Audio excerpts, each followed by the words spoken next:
Thank you, Pamela. Hello, everybody. Welcome. I'll speak with my ancestors. Galigia Koskue, Dancing Heron, Dances with Death. Call me Gail. And Mayumi Ganaita, and Takiosti, our river basin, for the long man, on our sacred mountain Aragu, which means helping many people. And we are the people who resisted both removal on the Trail of Tears and the reservation the federal government calls Cherokee. We resisted by hiding in these mountains, the mountains you just saw in the video, kept us safe and continue to encourage appropriate resistance. So thank you all for being a part of this as we have the topic tonight to integrate our experience of the EarthStock Summit with the Grandmothers Council and the Wisdom Council coming together. And the topic is integration to avoid appropriation and create ancestral healing. So our format tonight is going to be the council members speaking briefly on this topic, if they choose to. And then we'll open up the mics and open up the chat at that time. And everyone is welcome to join in the discussion when we do that. Okay? And I'm happy to say Michael DiMartino is here just in time. We're happy to see him. So Pamela, at this time, if you will spotlight me and Patricia Aguirre and Marcia, SD, and Michael DiMartino, And then if you would please close the mics and the chat until we're ready for discussion.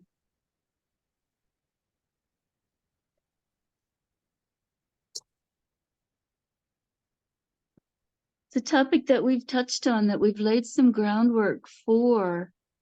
SD brought up the appropriation topic in our first Walking in the Moonlight with Grandmothers Council, and then touched on it briefly again with our Wisdom Council on the full moon.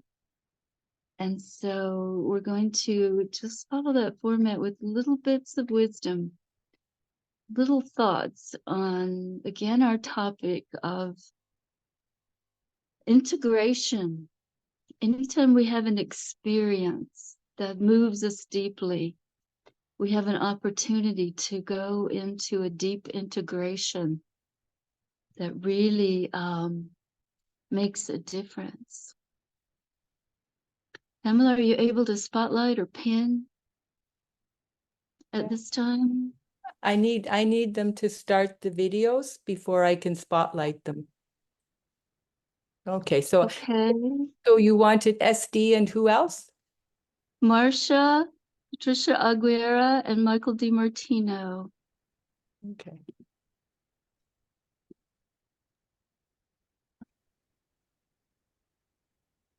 Michael says he's happy to listen for now, but we're going to be calling on you, Michael, if you can get ready to turn on your video and join us. Absolutely. I'm catching up on talking too much over the last few months. Yeah. Well, that is the point. The beginning of integration is actually to really begin with our gratitude to those people who showed up the most and did the work to make the event possible, to really bring us all together and create community. So we are very grateful to you, Michael, for doing that work, for having the stream and bringing us all together. That's how we got here. And that's why it was such a beautiful, beautiful time together throughout the whole process. Not just the summit, but the entire process was extremely beautiful, coming together in these ways. Remarkably so, and so much so that I would like to sing the Lakota honoring song to you, Michael, to appropriately honor you and the work that you've done, and also to integrate in our traditional ways. And I want to share my experience and where this honoring comes from. This is my first experience of truly being able to feel the balance being created.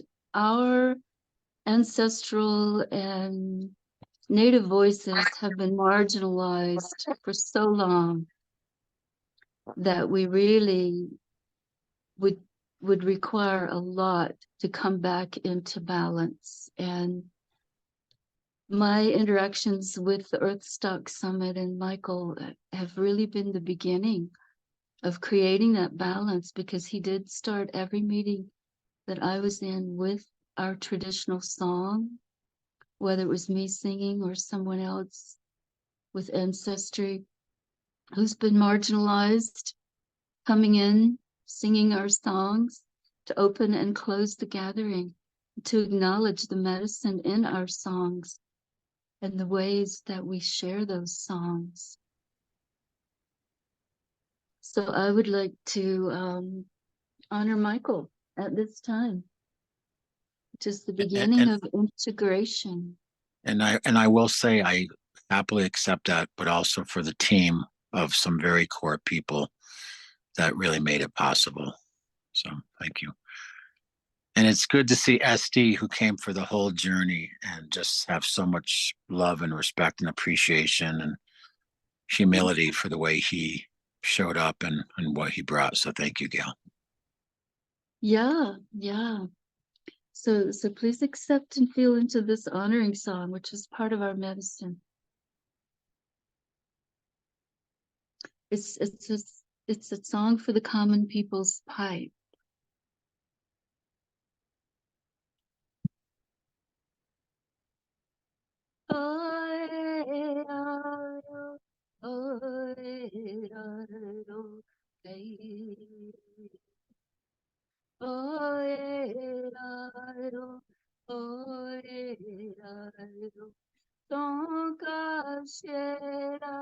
Ya oe wakiro hey iche vicha sha ta cha nupa kile yuha oe aro oe oe aro oe aro oe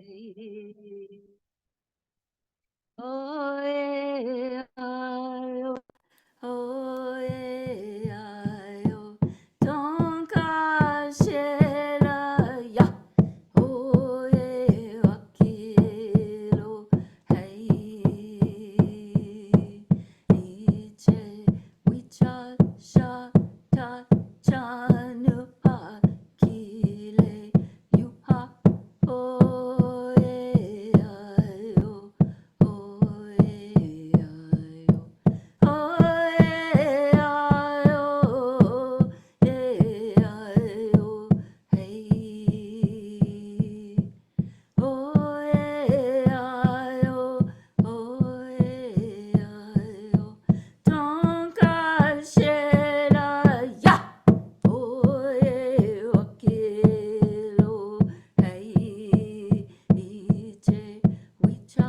Sha ta chanu pa kile yuha oe ayo oe ayo.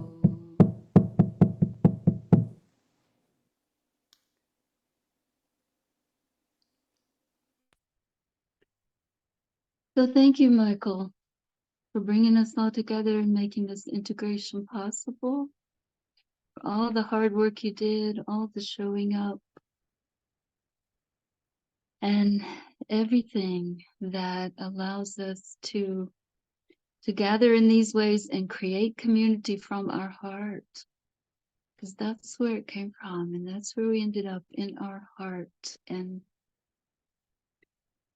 I would ask you, Michael, to speak with us at this time about the teachers that have come into your life and shared these ways with you and prepared you to honor the native traditions and to recognize the ways that we gather, the songs that we carry, the medicine in these songs and the energy that we have not been able to share for most of my life anyway. It's been either illegal or impossible or both.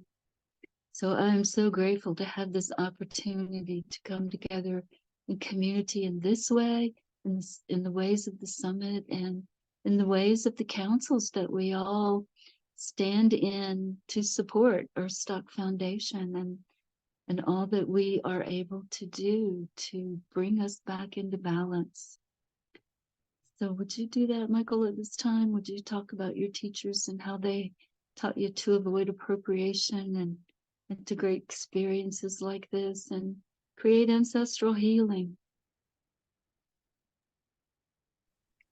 You're putting me on the spot now. I was thinking I was going to be a fly on the wall here. Well, you can fly when you need to. Okay.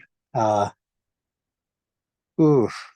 So, again, just there was really, I mean, everyone made the magic happen, and it was a testimonial by, regardless of whatever elements of light and shadow and chaos and balance happen. The fact that during the week, so many people I've talked to have had transformational experiences and the almost daily rainbows that were occurring, and then listening deeply to the land here in Crestone after the event of how that responded to all the people that were gathered was definitely a very powerful testimony. Another part of it was what I call loaves and fishes, going back to my original religious or spiritual upbringing, that, no matter who showed up and who came, somehow there was always space to try to include people at the table. And of course, some people came in last minute, like the Eagle Star drummers from Taos, and Jacob and Adam and Patricio from the Eagle and Condor Council. I mean, it was just like, keeping that invitation open, but, somehow miraculously through the effort of many, everyone had a place to stay and everyone had food to eat. So I'm very grateful just that, in the big picture, that mostly people were taken care of. And again, in the dance of light and shadow, and I would say, as part of my Buddhist training as an interfaith minister, it's like accepting the experience that I was involved in and created, and owning that and lessons within it, as opposed to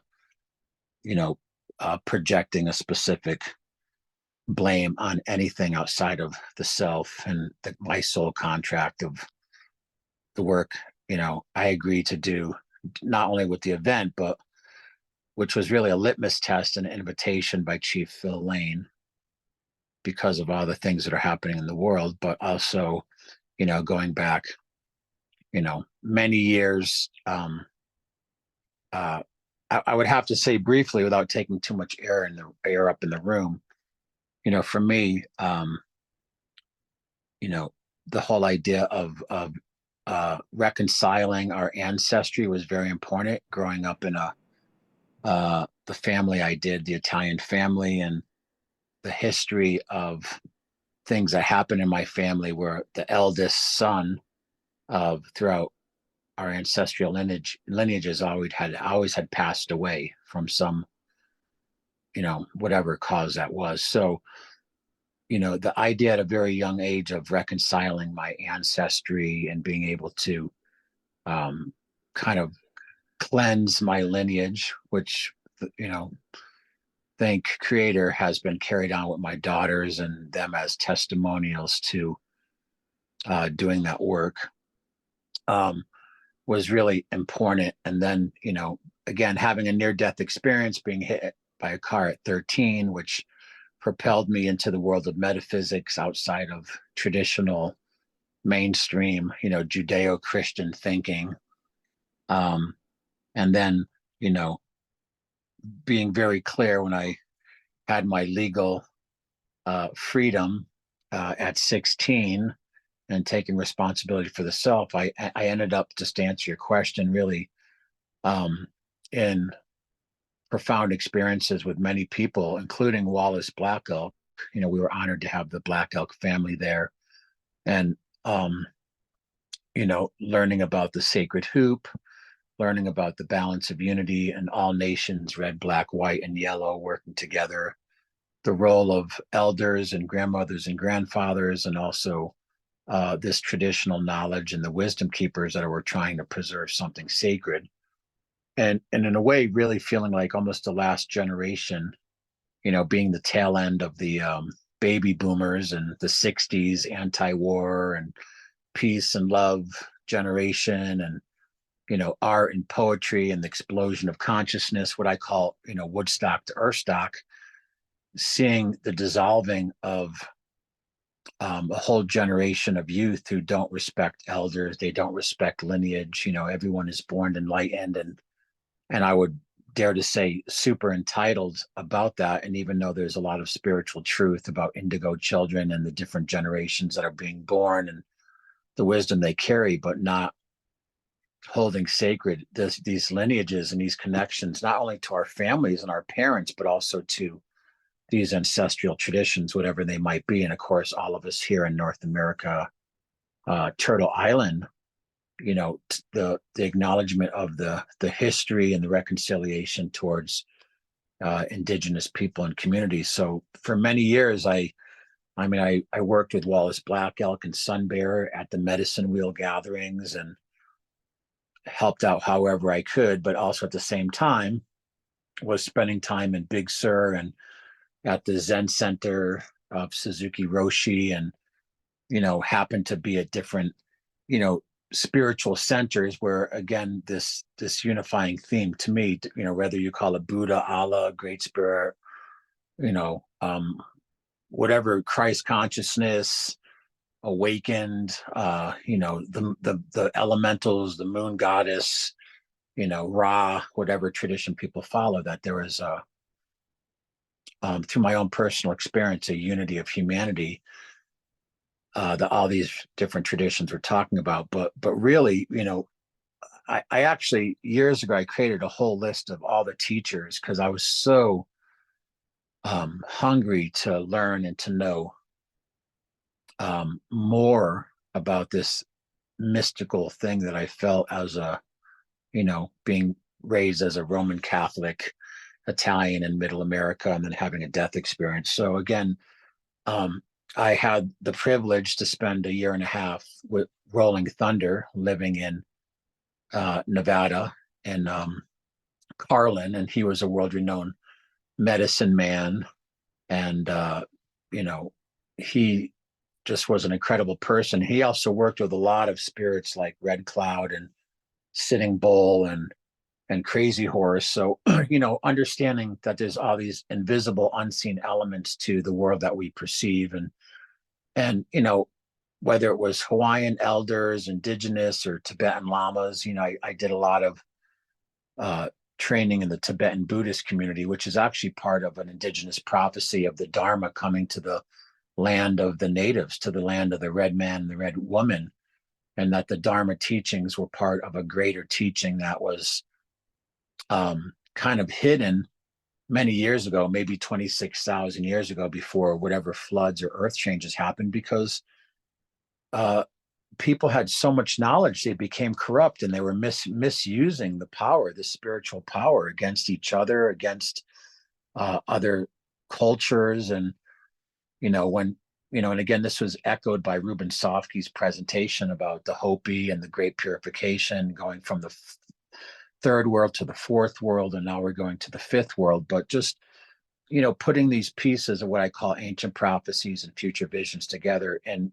my own humble understanding of, like, well, strange enough, I looked at my life as a timeline that was a parallel narrative to some of these things that are happening. I mean, even being in Palenque with Chief Phil and the Eagle and Condor gathering, and Chief Phil was with us in '94 when we brought 20,000 people to the Grand Canyon, and Miracle the White Buffalo was born, and we did an earth staking. And Chief Phil said, we'd never share this ceremony with non-natives, but I think there was like 1,000 people who staked themselves to the earth and made a commitment to protect the earth and protect the elders and protect what's sacred, and women and the grandmothers. And so, there's so many people. I would have to say, Baba Olatunji was a profound impact for me. I played with Olatunji. I call him like the African Dalai Lama. Not only was he a drummer, but an incredibly wise man from the Yoruba tradition. So, many traditions, but definitely here, since I'm born and raised in North America, and it's this place where the eagle energy is rising, the eagle of vision, and again, being in Palenque and then meeting with Adam and Patricio, and now the next phase of the Eagle Condor work that's happening, and being asked to help participate in that, and just being of service. It's like, I feel like the more we deep listen, the more we get out of our own thoughts and opinions and ideas, which can be challenging producing an event, because as much as we all stand in a spiritual circle, equal in the eyes of the creator, sometimes in structures, there's certain formulas, and I don't want to say hierarchies, but there's certain ways that this integration of methods and systems, and we did have an amazing team that make things happen. But, I tend to find the more we listen in every moment and be like the intelligence of water, and be fluid, the more we can flow and the more we can be of service. And a lot of it's just about listening to nature Even after the summit, going to that stone portal, which is right across from Creststone, and sitting there for the date, just in the portal, and what was shared was like, I mean, it echoed everything spoke at the summit, but for me, it also helped crystallize another level of integration and understanding. And it wasn't about the mind or about, words or anything. It was just about my own kind of quiet, sacred process of listening to nature and the wind, and trying to integrate that to continue to have some inspiration to be of some service and some value to the human condition. But definitely, I would have to say Grandfather David Monunge was probably one of my greatest influences from the Hopi, who we would sit in the kivas and we would sit together and not say a word, but would transmit, ancient knowledge and information of just, again, in all of our best ways. The more humility we have, the more we can listen, the more open our heart, the more we try to get out of our own way and our, the folly of our humanity, the more we can allow bigger energies and things to work through us. So there was, again, I don't want to take up too much here, but there was just a lot of people that really, I'm only here because I was awake enough to, be with giants who had powerful messages to share. Jake Swamp, Orin Lyons, the Six Nation, the Haudenosaunee Nation, the Great Law of Peace, the Council Fires, William Underbaggage, the time I met Arvo Looking Horse and understanding some of the Lakota. Even my talk with Chief Black Spotted Horse the other day was so profound, and every day, whether it's a plant, an elemental, whatever it is, I just try to, listen and stay inspired to do. I mean, this is tough work. This is not throwing fairy dust right now or ear tickling. This is, like we're in it. So, how do we be warriors, but how do we be kind and compassionate? And for me, a lot of that comes back to, the teachings of like Golden Eagle. And I was asked not to say the name. His name starts with a D, but I know it's not proper protocol to talk about the peacemaker's name. Right. And for me, it comes back to a lot of my training about Buddhism and mystic Christianity and the feminine, like having that consciousness, the compassion, whatever, the Christ, the awakened one, whatever people want to call it, and just trying to be of some value to the human condition, but at the same time doing my personal spiritual work. So yeah, so many Thank you. people. Thank you. Yeah, that's beautiful, Michael. Thank you so much. And Patricia, are you able to briefly reflect on your integration process and avoidance of appropriation at this time? Are you in a spot to do that? Can you hear me? Yeah, I can hear you well. Yeah, you're good. Okay, because I'm in a public place. You want to know a little bit about my path to here? And what you're doing to integrate your experience and to avoid appropriation. Okay. Well, ever since I was a child, I always was very intrigued by what I saw. I was always, shocked just looking around and seeing poor people in the street and this and that. We had to flee from Bolivia because my father was an activist. So we went through a lot of, difficult times, going to Chile and then to Brazil and staying in Brazil. And then my dad put us in an American school because he thought we were going to Bolivia, and he got us a scholarship to all. So I was in a very financially poor family, let's say, but in a very rich environment. My colleagues were all Americans from big companies and all that. So I had a chance to look at this world in a way that was not seeing the differences, because as a child, everybody's just the same, right? But still, I was always shocked when I walked in the streets and saw the pain and all that. And I made a promise as a little girl that I was going to do something to change that story. And as I grew up, I became a therapist, a psychologist. And I always say that life was a gift to me because everybody that crossed my path did not come because I was running after this or that. They just crossed, bumped into me, and then I said, oh, that direction, that direction. So I had a chance I started reading when I was very young, the books of Castaneda, Carlos Castaneda, which touched me deeply. And Gurdjieff also, I read and entered his path 4 ways. And I ended up, because I made a promise to myself, I'm going to meet Carlos Castaneda. And I did. And he invited me. I was in LA. I spent time there. I learned a lot of things through him. And let me move out because they're making so much noise here.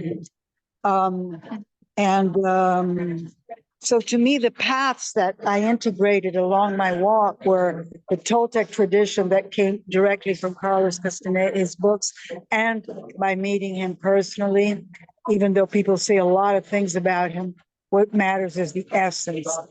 And Gurdjieff, the 4th way, but also I came across Buddhism, which I found Dzogchen, basically.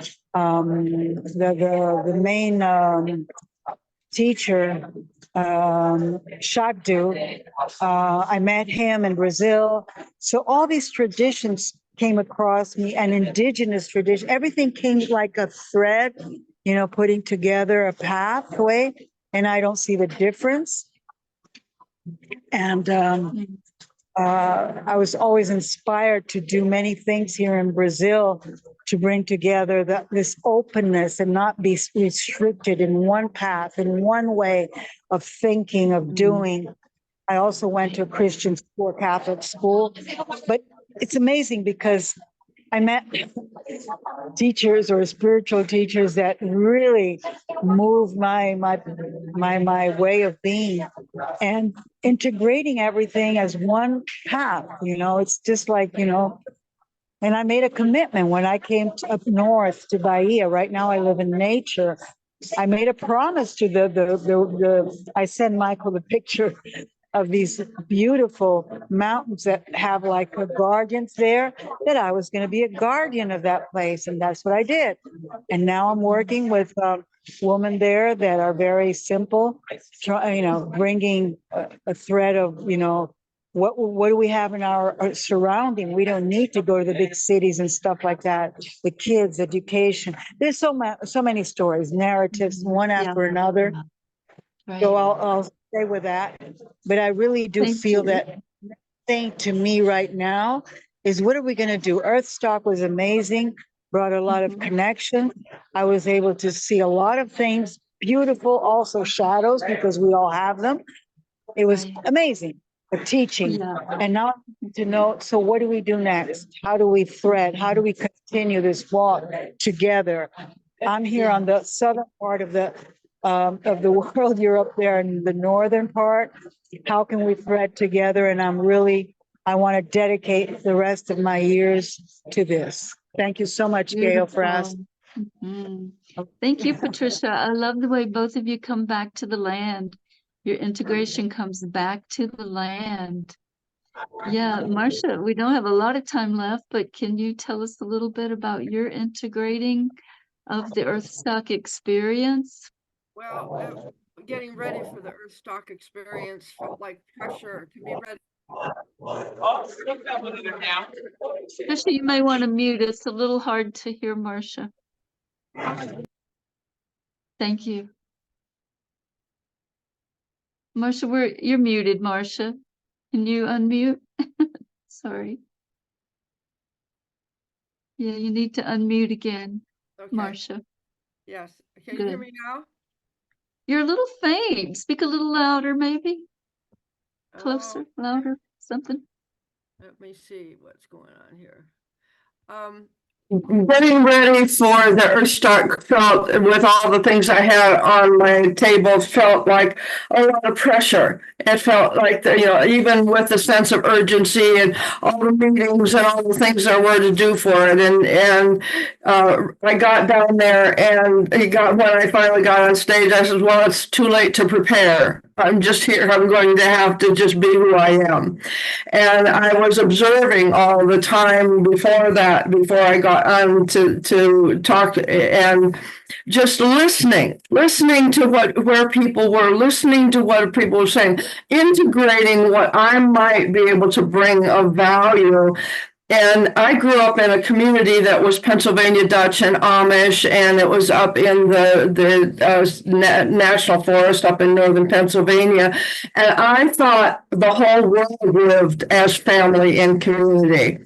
So when I came out into the world, I had some resolution in the EarthStock Summit for the sense of loss of that community when I came out into the world and fighting, and seeing even in the building and the personalities and the things that were all happening behind the scenes, seeing and having the patience and the compassion to live with that and not be startled or stunned. We didn't have that kind of fighting when I grew up. We didn't have the kind of divisiveness that I saw out in the world that became culture shock for me. So being able to maintain the harmony in myself, and to have it be a part of stabilizing the family there that was producing the event, and to just go with the flow and not react, and to be that grounding rod, if you will, of the static, and how, because it was so electric there were so many powerful voices and so much energy going on. And there's a piece in the work I'm doing now. I'm coming home and doing that piece. So I am integrating that family, that sense of coming back to the family. For me, it was more the family than the ground that brought the reality, but that brought the stability. Family was very important in my upbringing.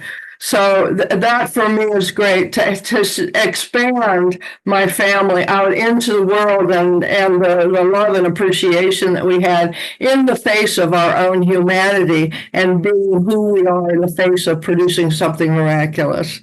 So that's it, the integration for me. That's beautiful. Thank you, Marcia. And you brought some of your land with you. You brought the cedar, which is Yes. very much our medicine. So you brought the tree spirit and the I energy did. of your land, or integration in the physical realm. That's beautiful. I brought things, some squash that I grew, and some pear butter that I canned, and some things like I would do to go and contribute to the family. Beautiful, sweet. Yeah, thank you, Marcia. SD, can you wrap us up a little quickly with your integrating and avoidance of appropriation?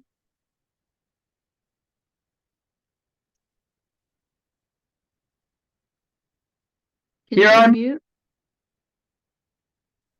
Oh, Yeah, there okay. you Now you go. can hear me. Now we All can right. hear you. Yeah. I want to thank you, Gail, for bringing people together like this. I want to thank Michael for what he did, bringing all these people together for EarthStock, which will, I think, have a lasting effect on many. And what I've been thinking about a lot since EarthStock is these subjects that you're talking about. Appropriation, colonization, and as I've traveled the world greatly and spent time with a lot of different people, I have a list of names that were given to me. One of which is someone called me the Forrest Gump of the spiritual world. Oh my goodness. But so I mean, I grew up, I spent part of my childhood in an orphanage, and a part of my childhood with my maternal grandparents, and my grandfather was Cherokee, and a name that he gave me was Briarhopper from my encounter with a rattlesnake in a berry patch. Ooh, yeah, that's memorable, I'm sure. But that was his name for me.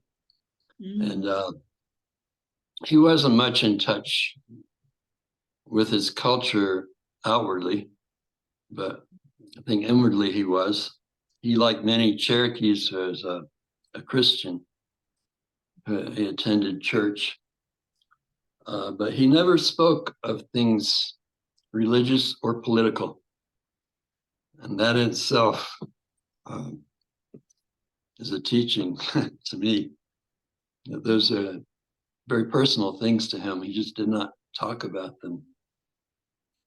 But in thinking about colonization, I think the way I see most of the suffering, if not all of the suffering in the world, comes back to colonization. Because colonization isn't something that just happened a long time ago. It goes on daily. And it's the oppression of people by other people. And it's a lot of other things. It's a way of thinking. So something that has been, has become prominent lately, not only in Native American circles, but in psychology, is the concept of a Wendigo. Mhm. Wendigo or Wendigo is also the word for it, is the cannibal spirit. And there's a man who wrote a book called Columbus and Other Cannibals, which was around that concept of Wendigo. How when a people can take over not just land, but other people's lives, and the damage and destruction that comes from that. So I think some of my work is looking at what colonization is and what appropriation is. Because generally, it's like white privilege. It's like you can have white privilege, but you have no idea you have white privilege, but that's part of it. Because you assume that life is the same for everyone as it is for you, when it's not. So part of that mindset is that I can take whatever I want from anywhere I want. And I've heard that said many times. So people assume that. So a couple of years ago, a white girl I knew, she was very much newly active in Native circles like Sweat Lodge and ceremony and stuff. And so one day she says, I came across this album of ghost dance songs. I really want to learn them. Can you help me? And I kind of backed off. But what do you even know about ghost dance? You know, as I understand ghost dance, it was one of the beliefs, and performing it was the white people would disappear. So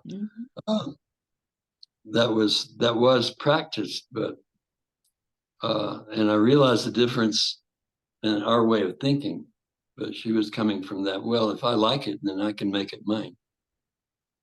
And I think that's a wrong approach, because, you know, there's a teaching that says you should never take anything from a person, from a culture, or even from the earth itself without asking permission. So I think not just white people, but even Native people who have grown up in the ways that we have need to look at the way they think about these things concerning appropriation, which is a form of colonization. So I think that's be a good step to see those things and the ways that we think and the assumptions that we make about things, to free ourselves from those negative and damaging thought patterns. Mm. So that's where I'm at right now. Besides, I think there's a bit of dedication that I sometimes lose touch with in activities of the world, but it's important to maintain a spiritual base through prayer, through singing, through ceremony. And these things are very good and advantageous for us in many ways. Mhm. Thank you, SD. Very well said. Yeah. Remind me of my Zen vows. Does not take what is not given. Mm. Mhm. And my favorite appropriation saying is, hey, not about us without us, please. Uh, So that's just a gentle reminder, of anything that we came upon as a result of the many, many people who came to EarthStock Summit and shared in so many ways, just to be respectful and to keep it real, ask permission, share experiences, share the gratitude. mhm. And also in my Jungian training, we hum to integrate. And humming is an experience of frequency and vibration and coming together. It's a true frequency vibration experience of integration. So I want to ask everyone here to unmute and hum for 1 or 2 minutes together. And then we'll ask any questions, and you're welcome to enter the discussion, on appropriation and integration and ancestral healing with questions for these wonderful council members who come together to share in this way. So if you will, just unmute and let's hum for a minute or two. Let's hum together and integrate in frequency and vibration in our quantum physics way. Okay, this might be a new experience for some, but it is wonderful. So please, I will lead and just wander. This is not the all together thing. This is the wander and weave and wonder and just feel it coming from the heart.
Thank you all so much. It feels wonderful to share frequency and vibration with all of you.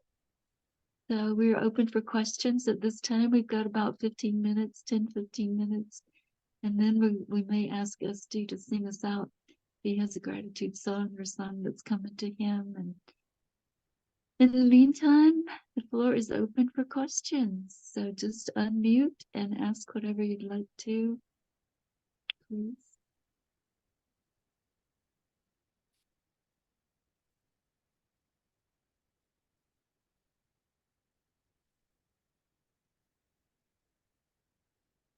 Okay, no questions. We must have covered things really well. That's great. Yeah, it's good that no one is left wondering about anything that we've spoken of. And I hope that's an indication of really heartfelt consideration for the experience, for the opportunity to share and to deepen our understanding. You know, that's what we're doing when we come together in community. We're sharing our experience. So, Lisa, I see your hand. Please open.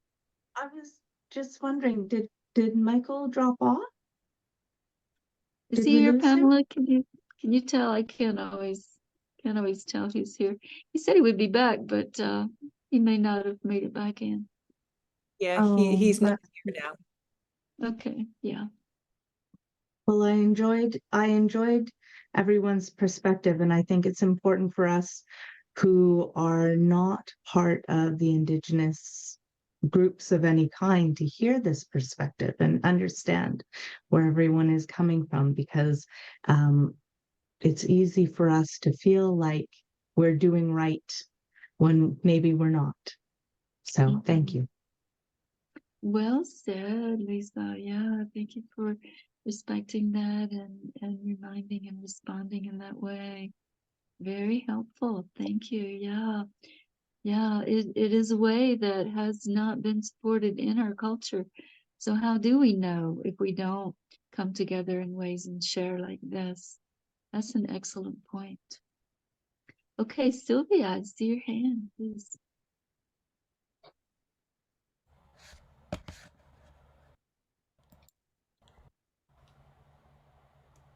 I am grateful to have been part of the um, experience, and I thank everyone who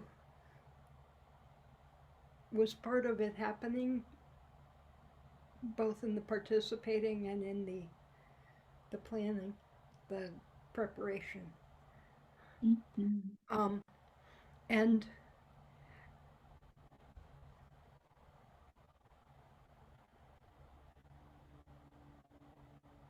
I am still on the path of decolonizing myself, and so I apologize for any ways in which I have appropriated things and not asked first. Um, and in the spirit of asking, I was wondering, Gail, if you would be up for singing the first two bars of, or few bars of, the EarthStock anthem that you wrote, Mhm.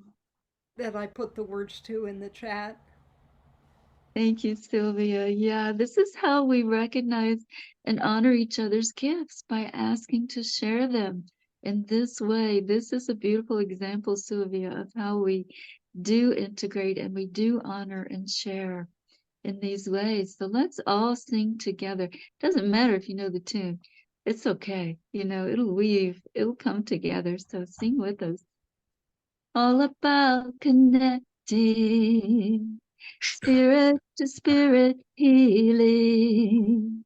Commune with nature. Feel your body and your soul. Mend the sacred with the whole. Thank you so much, Sylvia, for asking. And Lisa, I see Michael is back. If you did have a question for him, he's available now. You're good? Okay. Well, we're all here. Is there anything else that anyone would like to say at this time before we ask SD to sing us out?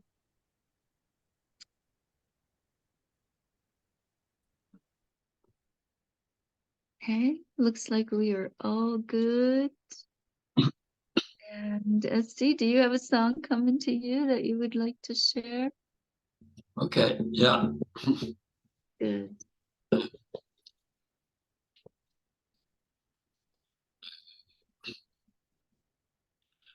Way yo, way yo, way ya, hey yo.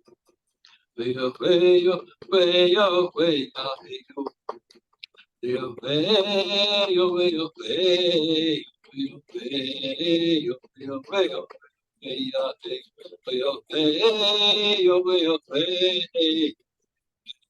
Hey, way yo, way yo, way ya, hey. Way yo, way yo, way yo, way ya, hey yo, way yo, way yo, way yo, way ya, hey yo. Way yo, way yo, way yo, way hey. Way yo, way hey yo, way yo, way ya, hey. Hey yo, way yo, hey hey. Hey yo, way yo, way yo, way yo, way ya. Way yo, way yo, way ya, hey yo. Way yo, way yo, way yo, way ya, hey yo. Way yo, way yo, way yo, way hey. Hey, way yo, way yo, way ya. Way yo, way yo, way yo, way hey.